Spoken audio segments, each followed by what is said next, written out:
According to Newton's second law, it states that তই শুনো মোৰ দৰে দেখিবলৈ দেখোন একদম কি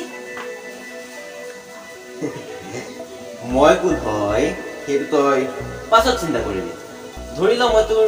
আত্মাই কৈছো তোক উপদেশ দিবলৈ ক তোৰ প্ৰব্লেমটো ইমান যে টেনশ্যনত সদায় ইফালৰ পৰা সিফাললৈ ঘূৰি ফুৰি আছ কি কৰিবি গোটেইখন চিলেবাছ কমপ্লিট কৰিব আছে আৰু অকল 30 দিন সময় আছে জানানে অকল 30 দিন প্ৰব্লেমটো তেনেহ'লে দেখোন ডাঙৰ নহয় জানো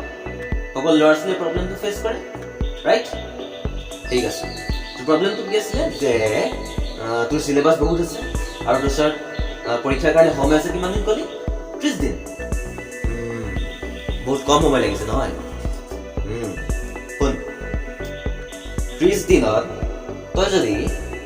মিনিট আৰু ছেকেণ্ডৰ হিচাপত কনভাৰ্ট কৰ কিমান হ'ব জানো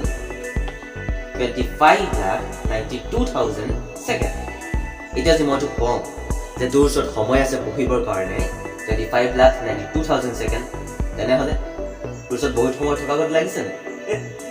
আচলতে কি জানানে আমি যদি অলপ আমাৰ ভাৱধাৰাবোৰ আমাৰ চিন্তাধাৰাবোৰ বা কোৱা ধৰণবোৰ আমি যদি অলপ সলনি কৰোঁ তেনেহ'লে আমাৰ যোনবোৰ জটিল জটিল সমস্যাগতে আছে সেইবোৰ চব অতি সাধাৰণতে চুটকি ভাৰতে আমাৰ কি হৈ যাব চল্ভ হৈ যাব যোৱাৰ আগতেতো আৰু এটা কথা শুন যদি তই ভাবিছ যে 30 দিনত 25,92,000 ছেকেণ্ডতো তোৰ যদি চিলেবাছ কমপ্লিট হোৱাটো ইম্পচিবল তেনেহ'লে ইম্পচিবল হ'ব